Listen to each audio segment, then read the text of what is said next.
इस वक्त आ रही एक बड़ी खबर आपको बता दें कि कांग्रेस महासचिव प्रियंका गांधी ने लुटियन जोन में स्थित अपना बंगला खाली कर दिया है। फिलहाल प्रियंका गांधी गुड़गांव में शिफ्ट हो रही हैं। दिल्ली में भी किराए के मकान में रेनोवेशन हो रहा है। तो प्रियंका गांधी ने आखिरकार अपना बंगला जो है वो खाली कर दिया है। लुटियन जोन में जो उनका बंगला था, अब उसमें प्रियंका गांधी नहीं रहेंगी और ये बंगला उन्होंने खाली कर दिया। बता दें कि 36 लोधी स्टेट में रहती थी प्रियंका गांधी, जो बंगला उन्होंने अब खाली कर दिया है। लोधी स्टेट स्थित जो सरकारी बंगला था उसे खाली कराने का उन्हें नोटिस मिला था, उसके बाद उन्होंने बंगला खाली कर दिया है।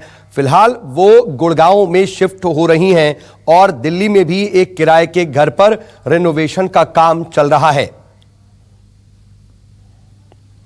और रमन कुमार हमारे पॉलिटिकल एडिटर इस वक्त मेरे साथ जुड़ रहे हैं। रमन, आखिरकार इस बंगले को लेकर के कई तरह की जो बातें आ रही थी, ये भी आ रही थी बात कि प्रियंका गांधी ने बकायदा कुछ और वक्त मांगा है, जिसको बाद में खारिज किया था प्रियंका गांधी ने, लेकिन आखिरकार ये बंगला अब उन्होंने खाली कर दिया।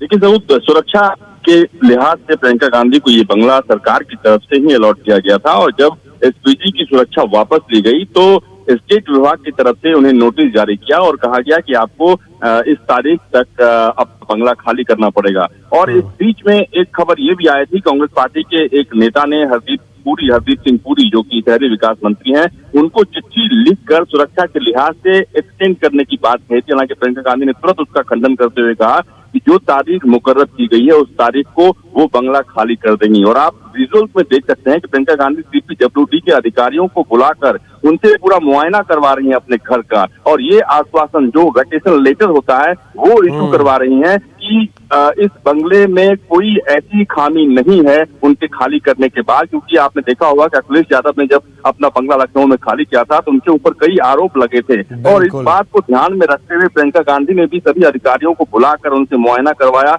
वीडियोग्राफी करवाई, और जो भी बिल्स हैं उस बिल्स को क्लियर करने के बाद वो गुड़गांव टेम्पररी शिफ्ट हुई हैं। बाद में फिर वो दिल्ली शिफ्ट होंगी। जी बहुत बहुत शुक्रिया रमन, तमाम जानकारी के लिए आपका। तो फिलहाल गुड़गांव में फिलहाल टेम्परेरी शिफ्ट हो रही है, जैसा कि हमारे पॉलिटिकल एडिटर इस पर बता रहे थे। लेकिन रमन अगर आप हमारे साथ अभी जुड़े हुए हैं तो इस पर मैं आपसे कुछ और समझना चाहूंगा कि इस पूरे मामले को लेकर के कुछ राजनीति भी हो रही थी, और इसके अलावा ये भी है कि प्रियंका गांधी के उत्तर प्रदेश में शिफ्ट होने की भी बातें सामने आ रही थी। इस बारे में कोई जानकारी मिल पा रही है क्या? देखिए, प्रियंका गांधी से जब एसपीजी सुरक्षा वापस ली गई तो सोनिया गांधी और राहुल गांधी से भी एसपीजी सुरक्षा वापस ली गई थी, लेकिन सोनिया गांधी लोकसभा की सांसद हैं, राहुल गांधी लोकसभा के सांसद हैं, इसलिए उनके जो सरकार की तरफ से बंगला अलॉट किया गया था उस पर कोई फर्क नहीं पड़ा। लेकिन प्रियंका गांधी लोकसभा या राज्यसभा की सांसद नहीं है, इसलिए उनको नोटिस जारी करके ये कहा गया था कि आप ये बंगला खाली करें। कांग्रेस पार्टी की तरफ से ये कहा भी गया कि सुरक्षा के लिहाज से प्रियंका गांधी को इसी बंगले में रहने दिया जाना चाहिए, लेकिन ये राजनीतिक फैसला है। लेकिन प्रियंका गांधी ने एक बार भी ये अनुरोध सरकार से नहीं किया कि उनके बंगले का एक्सटेंशन जो है वो आगे बढ़ाया जाए। अब वो कह रही हैं कि वो गुड़गांव के अपने बंगले में कुछ दिनों तक रहेंगी, और जो बंगला उन्होंने दिल्ली का एक बंगला चूज किया है किराए पे, उसकी रेनोवेशन होने के बाद वो वापस दिल्ली शिफ्ट करेंगे। और ये दिल्ली के जिस बंगले को उन्होंने चूज किया है उसके बारे में कोई जानकारी, कहां पर है ये बंगला, और इस बंगले के बारे में अगर कुछ इंफॉर्मेशन अभी मिल पा रही हो तो अपना सवाल आप दोहराएं। दिल्ली में जो किराए का जो मकान है जिसमें रेनोवेशन चल रहा है, उस मकान के बारे में कोई जानकारी, कहां पर कैसा घर फिलहाल जो है जहां पर रेनोवेशन चल रहा है उसमें शिफ्ट होंगी बाद में? नहीं सऊद, इस बारे में दिल्ली में उन्होंने जो बंगला चूज किया है उसके बारे में अभी तक जानकारी साझा नहीं की गई है। हो सकता है कि सुरक्षा के लिहाज से इसे साझा नहीं की गई है, क्योंकि एसपीजी प्रोटेक्टिव प्रियंका गांधी पहले थी। एसपीजी की सुरक्षा वापस करने के बाद भी उनको सीआरपीएफ की सिक्योरिटी मिल रही है। सोनिया गांधी, राहुल गांधी को जो सिक्योरिटी मिल रही है वही प्रियंका गांधी को मिल रही है। इसीलिए सुरक्षा के लिहाज से अभी जिस बंगले में वो रह रही हैं उस बंगले का पता अभी सार्वजनिक नहीं किया गया है। लेकिन जो कांग्रेस पार्टी की महासचिव हैं और अभी जिस बंगले में वो रहती थी 35 लोधी स्टेट में, उसके बावजूद भी राहुल गांधी के बंगले का वो इस्तेमाल करती थी। जो कार्यकर्ताओं से उनकी बैठक होती थी या पार्टी के नेताओं से बैठक होती थी उसका इस्तेमाल वो करती थी। 35 लोधी स्टेट के बंगले में बहुत कम गेस्ट आते थे। अशोक गहलोत या कई ऐसे जो बड़े नेता हैं उनका कभी कभी व्यक्तिगत मुलाकात वहां पे होता था, लेकिन सार्वजनिक कार्यक्रमों में वो इस बंगले का इस्तेमाल नहीं करती थी। इसीलिए अभी जिस बंगले का उन्होंने चयन किया है उस बंगले को कार्यकर्ताओं को या जो नेता हैं कांग्रेस पार्टी के उनको बुलाकर वहां पे मीटिंग करेंगी या नहीं करेंगी, इस बारे में अभी कोई जानकारी नहीं मिल पाई है।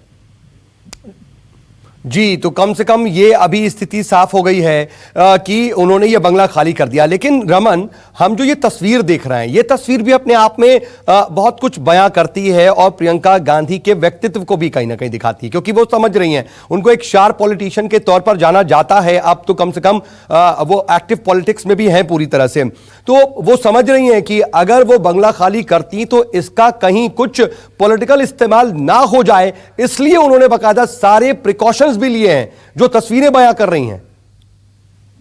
देखिए, सरकार के निशाने पे गांधी परिवार रहता है, ऐसा कांग्रेस पार्टी के नेताओं का मानना है। जब एसपीजी सुरक्षा हटाई गई थी और ये सवाल प्रियंका गांधी से पूछा गया था तो उन्होंने हंस के कहा था कि चलिए, राजनीति में ये सब होता रहता है। यानी कि जो फैसला सुरक्षा को हटाने का था उसको भी प्रियंका गांधी ने आरोप लगाया था कि राजनीति को ध्यान में रखकर ये फैसला लिया गया। लेकिन प्रियंका गांधी ने कभी ये बात नहीं कही कि एसपी सुरक्षा उनको वापस दी जाए। ठीक उसी तरीके से जब बंगला खाली करने का नोटिस दिया गया, प्रियंका गांधी ने खुद कभी भी ट्विटर पर या बयान जारी करिए इस बारे में कोई प्रोटेस्ट नहीं की। हाँ, इस बारे में क्योंकि लगातार वो निशाने पर रहती हैं और उनके बंगले के बारे में कुछ गलत तथ्य पेश न किया जाए, ये आशंका प्रियंका गांधी या कांग्रेस पार्टी के नेताओं को हमेशा रहती थी। इसीलिए उन्होंने सारा बिल क्लियर करने के बाद जो सीपीडब्ल्यूडी के अधिकारी हैं, जो कंसर्निंग डिपार्टमेंट के अधिकारी हैं, जो तस्वीरों में आप देख सकते हैं, उनसे बुलाकर वो खुद ही जायजा ले रही हैं, वीडियोग्राफी करवा रही हैं। बिल्कुल ठीक है। बहुत शुक्रिया रमन, तमाम जानकारी के लिए आपका। आप नजर बना रखिएगा आगे। नमस्कार, मैं हूं मानक गुप्ता। अगर आपको हमारा ये वीडियो पसंद आया हो तो इसे लाइक और शेयर जरूर करें, और हां, हमें सब्सक्राइब और फॉलो करना ना भूलें ताकि आप देश और दुनिया की कोई खबर मिस ना करें। तो जुड़े रहिए हमारे साथ और देखते रहिए News 24।